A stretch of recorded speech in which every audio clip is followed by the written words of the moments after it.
Thank you all for joining us for the press conference of our Centerpiece film, All the Beauty and the Bloodshed. I'm going to introduce our participants. Furthest from me, you've seen him in the film, Mike Quinn. Also in the film, Megan Kapler, Harry Cullen, of course, Nan Goldin, and the film's director, Laura Poitras.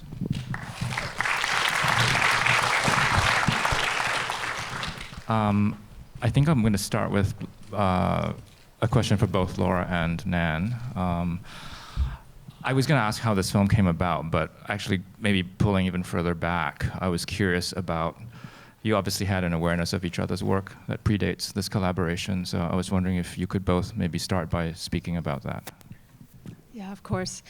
I studied filmmaking in San Francisco, the San Francisco Art Institute, when Nan was showing her work, the ballad.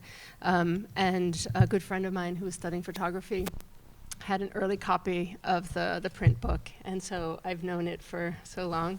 And, you know, I mean, Nan has, you know, influenced generation of filmmakers, generations, multiple generations of filmmakers through her storytelling and the sort of emotional depth of her work. So I've known about her work and the courage that she brings to it throughout my filmmaking career. And then when she started doing these protests, I was just so moved that and inspired that Nan was using her position in the art world to call into, you know, to hold the Sackler family accountable. And yeah.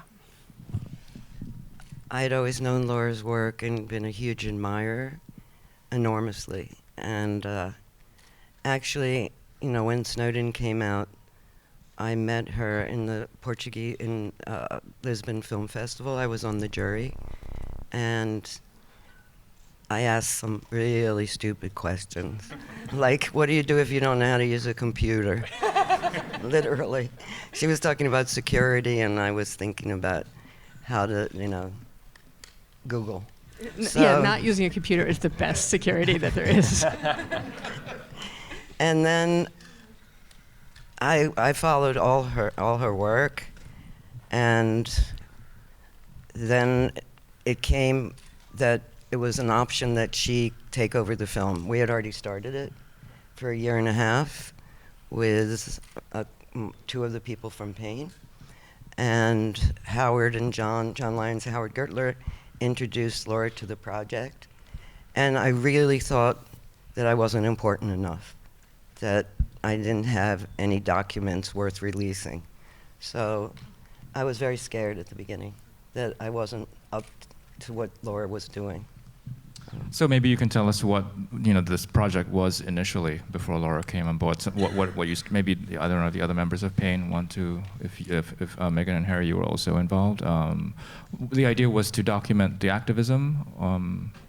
It started right after I got out of a clinic for my addiction, and two of my assistants that I'd worked with for 8 or 10 years wanted to make sure that I started doing work again, as well as P.A.I.N.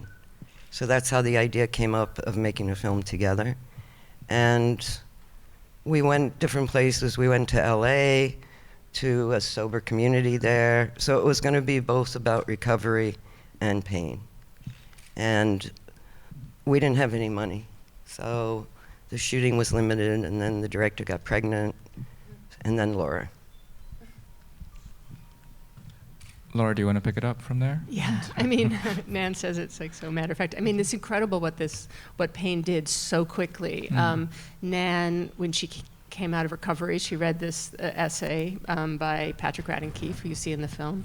This was 2017? 2017, yeah. Fall 2017, where he sort of, I mean, the scandal around the overdose crisis and the link to Purdue was very well known, but the Sacklers had been very successful to sort of keep their name out of the press. Mm-hmm. And he wrote this scathing expose that sort of made this link, and Nan read it, and she's, you know, as he says in the film, says, we, you know, called him up immediately, and says, we need to do something, we need to organize. And then she did this, you know, this art forum sort of declaration of like, here's, you know, I'm creating an organization, we're going to hold these people accountable. And it's, you know, it was incredible. And then the Met was in March. So this all happened such a quick succession. As for, yeah, I mean, it's, for me, it's so inspiring to, work with a group of people to be trusted to tell the story with people who are taking the kind of risks. I mean, the risks were real. The Sacklers have vast resources. They can use their lawyers, their private investigators, and other dirty tricks to come after people, which is what they do. And so there was a lot at stake, and they took enormous risk to and also reputational risk for Nan to stick her neck out and bring this concept to the various cultural institutions that collect her work. To go against art patrons was extremely risky and extremely vulnerable. And at the time, we remember people calling and saying, "What are you doing?" And one of the successes in this is that the dialogue changed within a year to 18 months, where suddenly people were saying, "No, this is wrong with it. Take their names down from the institutions."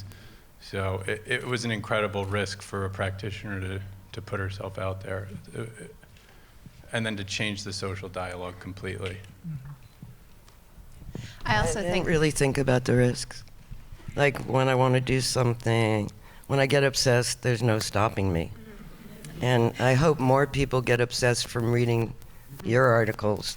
Like I hope I read something soon that tells me the new path to go on and who to go after next. Exactly. I mean, it's in museums and in the rest of the world, it's not just the Sacklers. We were happy that the conversation that P.A.I.N helped to start rippled out into other institutions and other big money donors like Warren Kanders at the Whitney was brought down by Decolonize This Place and other activist groups who organized for weeks on end to make this known. And I think that the work that Nan's done and putting her stature in the art world at risk and taking that stand to amplify the work of journalists like Patrick Radden Keefe was our ability as a group and in our campaign to amplify those messages and hold it up to the institutions that benefited from it. Yeah, and in terms of like documenting our group, we knew that part of our protests were to be visually striking and really work within each space, and on days that the museums might be free and have an increased, amount of people in the room with us. And that was really important because we didn't, want to be doing these smaller actions, and we knew that we wanted them to be visually striking, and it was great to document that. And even in the beginning, when museums were silent in their response to our protests, we knew we were doing the right thing, and we stuck together and worked it out until the names started coming down. But first, the refusing of the funding. That was the first step from the museums. Laura, to come back to you, can you talk then about coming onto the project? And it sounds like you really expanded the scope of the project in the sense of it being a film not just about Nan and P.A.I.N and Nan's activism, but about her life and work, which seems like a very signature Laura Poitras move. I think this I think all your films are about like finding the political through the personal.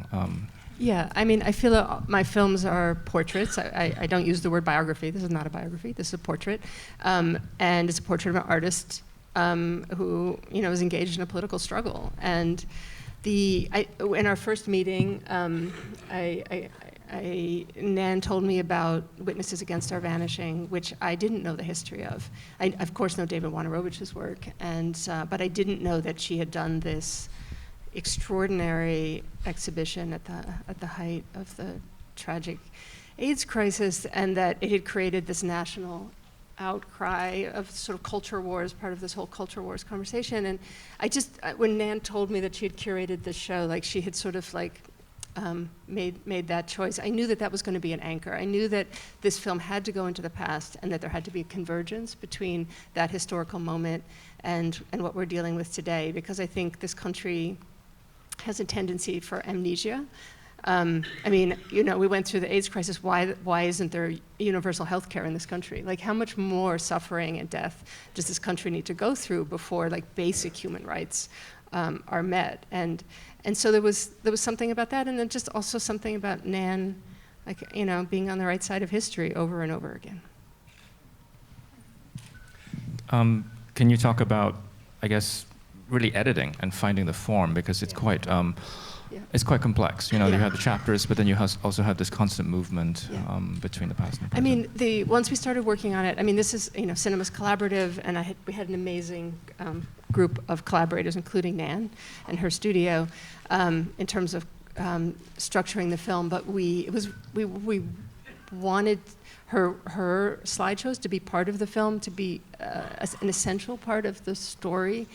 The collaborators, Joe Beanie, who's extraordinary editor, who's worked with Werner Herzog, and Lynn Ramsey, he sort of kind of did like an outline of a structure, sort of moving between past and present. And then Amy Foote is really an extraordinary editor with Verite materials, so those are the sort of key editors. And then working closely with Nan to, every step of the way, like once we shared a cut with her, that we were being truthful to her experience as best we could.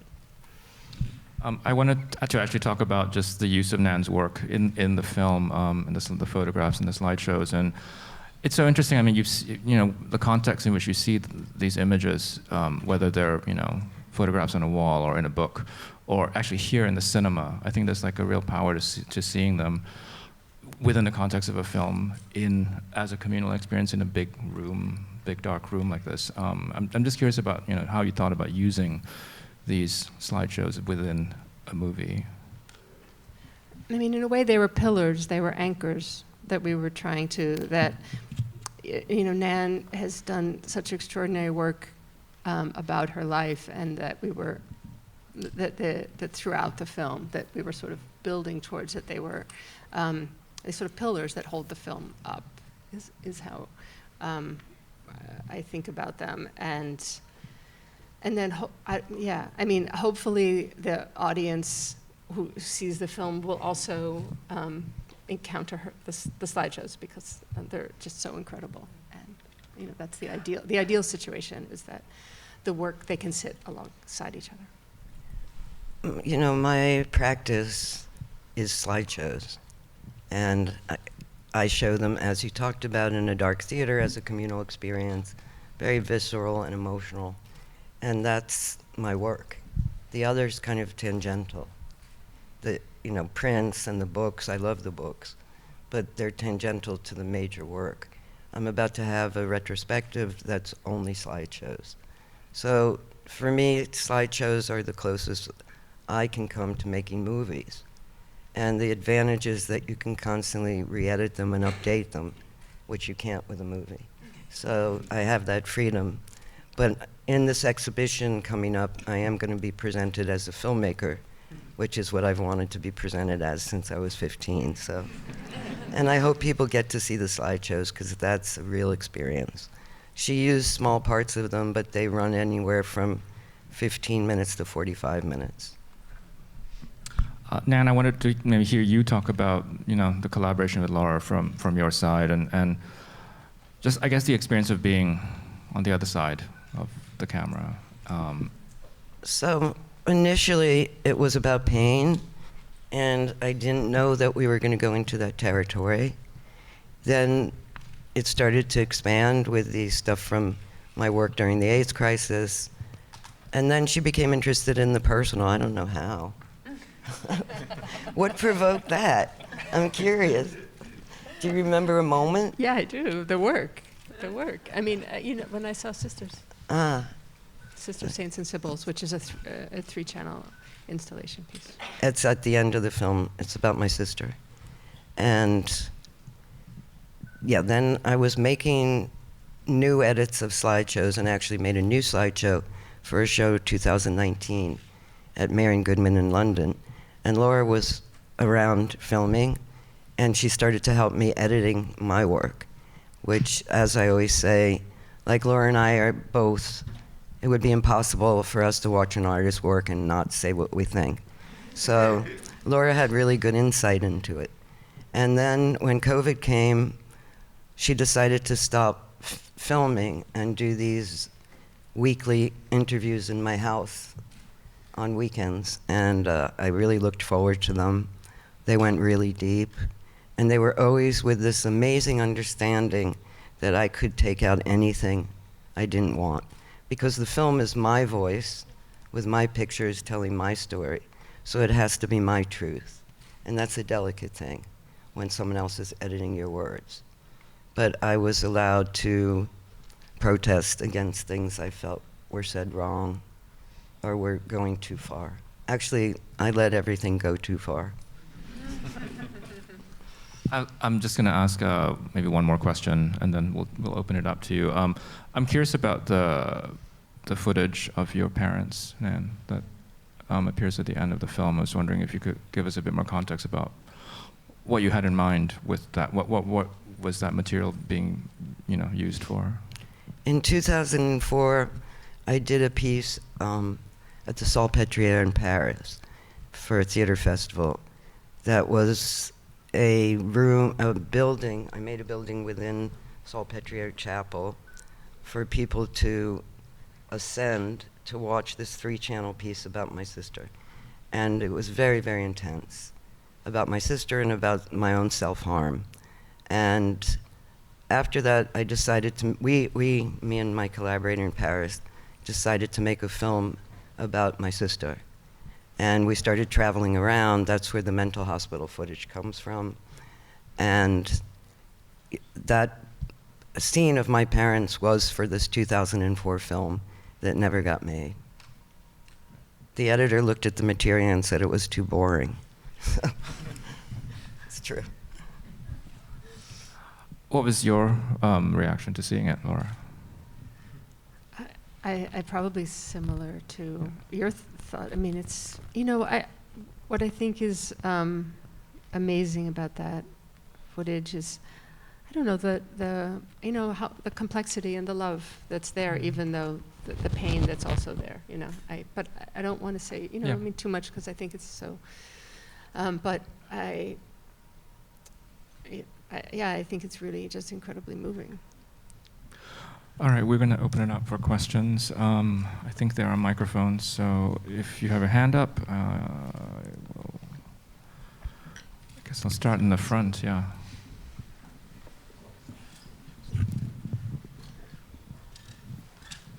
At one point you say that you discovered photography as a way to walk through fear, which is a very striking sentence, and I thought, does the activism also connect in a way with walking through fear?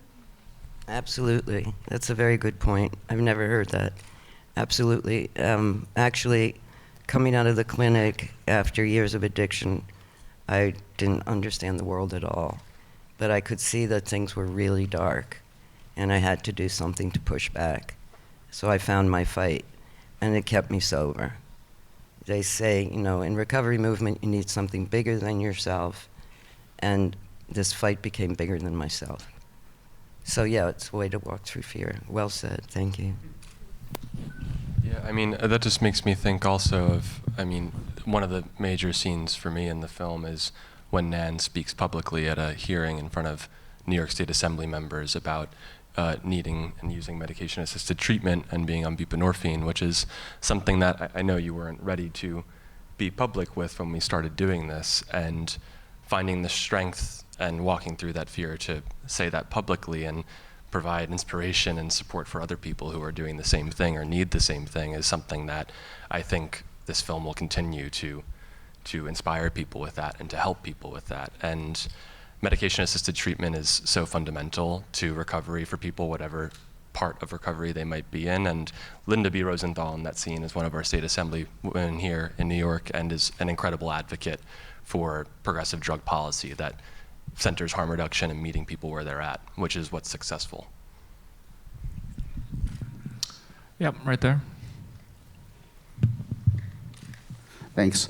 I want to ask Ms. Poitras about using songs from the movie rather than just getting a composer to do a score. Very much mirrored Nan's slideshows, it seems. I was curious about picking the songs, how you did that, and whether Nan had some input on that. I don't understand. The question is about music, and did you have input on the music? I think he has a credit as music consultant. I was the music consultant. Most of that music I brought on. And the composers were friends of mine for the score parts. I brought them on too. Yeah, I worked very closely on the music. For me, film music can break or make a film. Like, basically, I'll watch anything that Johnny Greenwood does, even if I don't like the film. Yeah, right here. Firstly, thank you for the film. Given that so much of the film is about the process of raising awareness, making institutions become aware of what Sackler money means, changing their opinions on that, and achieving amazing results, do you think there's any potential that maybe some actual Sacklers will come around on this and realize what they've done? I mean, I'm just saying, it's possible, maybe. And then also, it was amazing to see Cookie alive again. That was really beautiful in him. But so thank you for the film. But is there hope for the Sacklers? Megan? Yeah, Megan or Mike. I mean, my answer is no. You know, there is a filmmaker in the Sackler family, Madeline Sackler, who does work on documentaries. And, you know, when she was asked about the family early on in our campaign, she said, you know, I have another grandfather who was a mathematician and no one asks about him. So basically, like, you know, I don't think that there's going to be a turnaround for the family. I think they're very loyal to their cause, and they're ultimately, they protect themselves and their lawyers protect them. You know, I don't know. What do you think, Dan? Mike? I thought the question you were going to ask is the federal government going to come around and indict some of the Sacklers, you know? And so that's what we're looking at. And the issue is the Sacklers and Purdue Pharma and the other manufacturers, distributors, and pharmaceutical companies involved in the opioid crisis, in a sense, funded the federal government and their activities for so long. You know, the Sacklers gave tens of millions of dollars to the National Academy of Health and Science, who would then pay experts to consult with the FDA and to consult with Congress. So we're really looking at a system in which this is built for people like the Sacklers, you know, and we've called for federal indictments to some of the more, you know, Sackler individuals who were participating in day-to-day at Purdue Pharma. But to this point, there has been no news on that. It wasn't even just built for people like the Sacklers, it was built by people like the Sacklers. I mean, Arthur Sackler himself was the inaugural member of the Pharmaceutical Advertising Hall of Fame, if you can believe that there's one of those. But, I mean, he made the integrated revolving door system that continues to this day. So as many museums and donees will try and say that Arthur Sackler and his side of the family is not implicated in the OxyContin fortune, he very much is. The whole schematic, the whole blueprint that they continue to use was him. Can you put the lights down a little bit, please? Also, just blinding. one more thing to answer your question. Kathy Sackler was asked in a congressional hearing if she would ever do anything differently. She was asked by a member of Congress, and she said something like, "No, I can't think of anything I would do differently." So, I mean, there's the opportunity. They're in front of Congress, and they're, you know, in the public sphere so widely now. So Yeah, and I don't know that the question really is, will they come around? I think the real question is, will they be held accountable? And the answer to that is apparently no. I mean, this family nobody in the family had to declare bankruptcy in this bankruptcy deal. It was only Purdue. They siphoned the money out, and then the company declared bankruptcy. I mean, they should be stripped of their money, and they should be indicted. I mean, that's what should happen. I don't think it really matters if they come around at this point, because they knowingly sold this drug after mountains of evidence and decades of people dying and did nothing, continued to profit off it, continued to think of how they could make more money. I mean, there's one of the most notorious programs they had is something called, what is the funnel? Project Tango. Project Tango, where they had a funnel where they talked about how End-to-end could treatment. they get people addicted, and then how could they make money off of the sort of treatment phase. I mean, it's just like it's the level of criminality is just really hard to overstate. It included how much money would they make if people relapsed. This is incredible. Yeah, and I will just say that I think what I'm more interested in seeing than the Sacklers coming around, or even the federal government coming around, although that's important too, is the rest of the country coming around. I think showing what the Sacklers have done is important because they relied so heavily on stoking the flames of a racist war on drugs and Richard Sackler said we have to hammer on the abusers. They're reckless criminals and they're the culprits of the problem. And the only criminal here is Richard Sackler and his ilk. It's not the people who are suffering, who are either suffer from chronic pain and now need OxyContin and other opioids, but can't get them because one family saw fit to make as much money as possible. Or people using drugs in the street who now have a poison drug supply where fentanyl is everywhere, but the only thing our government knows how to do is arrest people and put them in prison. I mean, I think our opportunity to platform harm reduction in this film and Laura's willingness to really work with us on that and to become a harm reduction advocate herself in making this film is so important, because holding the Sacklers accountable and showing people what they did will hopefully win the people they've harmed sympathy. But the thing that will save people and save lives is harm reduction, and is decriminalizing, and is stopping to incarcerate people, because that only leads to more overdose. I mean, we couldn't get them arrested, although I'm still hoping that they'll be charged criminally at some point by someone. Their lawyers make a phenomenal amount of money. Mike? Yeah, so I think to date, and not to get off track, but they did push the civil liability into a bankruptcy court so that they could sort of self-direct their settlement. And the lawyers that participated in that bankruptcy court, the bills have been, north of $700 million so far. And when you look at what they are attempting to settle with individual victims, a fraction of the actual people that they hurt, I think it's close to $750 million. So the lawyers involved that represent the Sacklers and represent Purdue made just as much as the parents of whose children were killed, the children whose parents have disappeared and are incarcerated now. It took a village to defend the Sacklers. It was not just the Sacklers. It was the professionals like McKinsey. It was the law firms, which I probably can't name or I'll get in trouble. But it took a lot of these professionals with no moral compass to support them. This whole process has been nothing more than the defense of basically eight people from the same family. And in the process, these lawyers and professionals have collected a lot of money. And those lawyers and professionals go on to represent, different posts within the government. So it's a very complex problem, and it's one that we don't see easily resolved, but it's one that we think that people like Nan Goldin and Laura Poitras can certainly tackle and raise a spotlight on. So we're very, very grateful, and we're also grateful of the results that we've seen with that's happened at our cultural institutions, because while we can't convince the federal government to do what's right, we have been able to convince some really important institutions to take down the Sackler name, and it's just an incredible result. So, I just realized it's kind of 8 of us against 8 of them. And I just want to call out Mike Quinn, that he was our lawyer through the whole thing, pro bono. And they made millions, the other lawyers. So that's why I think they won't be held criminally accountable. No one can afford to go up against their lawyers. Yeah.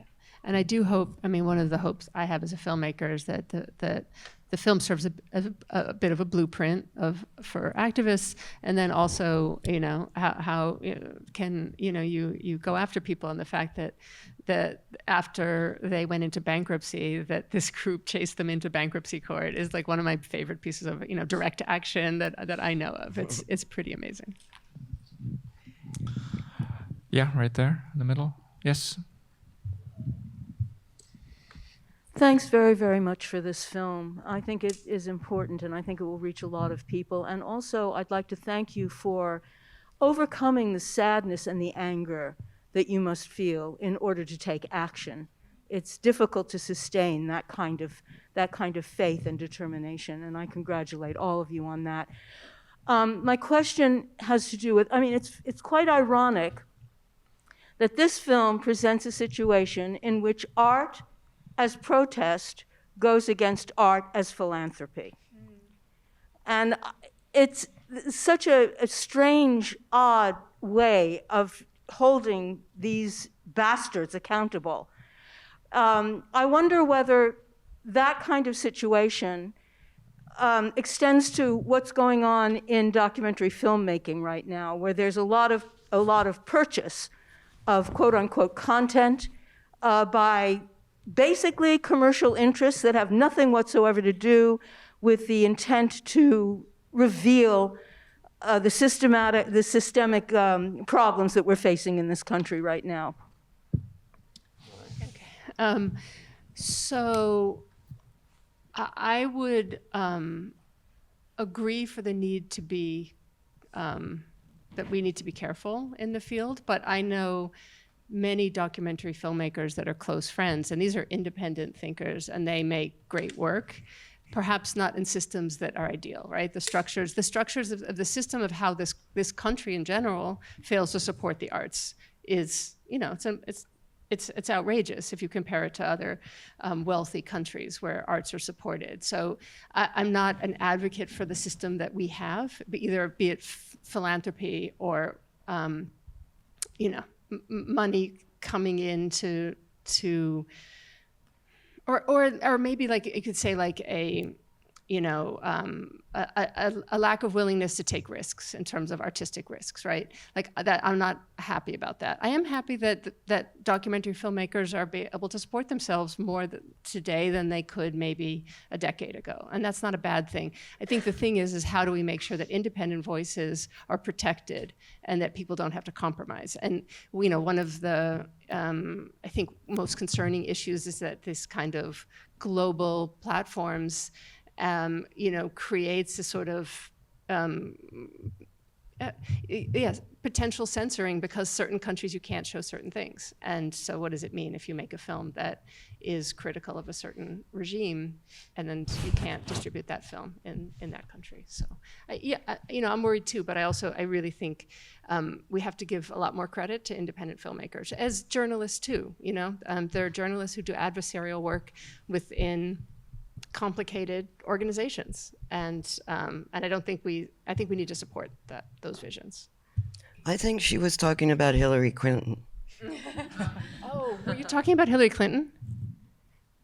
But that's like. I mean, there are examples that go back decades now. I mean, even when, for example, GE put out the 20-minute or short option for every established filmmaker, documentary filmmaker in the country, and people signed on to make short films.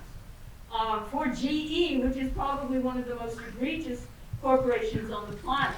I mean, it's in every damn issue, Right. like even probably medical ones as well. So that was the danger. All right. We'll take another question. Wait, can I just answer yeah, that for sure, P.A.I.N? Like in terms of P.A.I.N, you know, the interesting thing about our group is that we answer to no one except for what our group is deciding on a weekly basis. You know, we don't have outside funding. I think our biggest donation was $10,000 early on, but we, you know, through Nan's leadership, really confront systems that do scare us and do scare other people from confronting them. But I think with Nan walking through her fear, as what was said before, we have the freedom to take on Purdue and then take on, you know, address McKinsey and take on other systems of oppression that we feel fit, and we don't feel limited because we are grassroots, truly. We have time for one more question. Yeah, right there. There's a microphone coming to you. First of all, congratulations on the film. This is mostly for Laura and Nan, but I'd love to hear others chime in. You've spent a lot of your life documenting and being witness to the evolution of direct action and political action and community organizing shift and enter into the digital realm. I was wondering what and given that the film creates this dialogue between the work that ACT UP did and the work that P.A.I.N is doing, I was wondering what your experience has been documenting that shift and evolution, both as artists and participants.